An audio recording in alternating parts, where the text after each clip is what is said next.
என் ஆளு மங்களமேனியை என்கிட்ட இருந்து பிரிச்சுட்டீல. இனிமேதான் இந்த திகில்ராஜோட ஆட்டத்தை நீ பாப்ப. இது என் ஆயா அருணாபுரி மேல சத்தியம்டா. நீ மங்களத்தை கூட்டிட்டு சிங்களத்துக்கே போனாலும் விங்களம் புடிச்சிட்டு வந்தா அது உனக்கு விடை கொடுப்பண்டா. சீக்கிரம் பால் வாங்கி வைடா ஓனரு. உன் பூனைக்கு இல்ல, அவன் பாடைக்கு. கைஸ், இதுதான் last practice session. Side dancers வாங்க.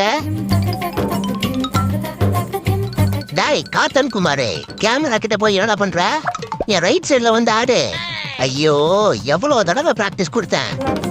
பின்னாடி அவன் தான் நான் சிங்க்ல நடிச்சிட்டு இருக்கான். உங்களெல்லாம் வச்சுட்டு நாளைக்கு அரங்கேற்றணும். ஊதான்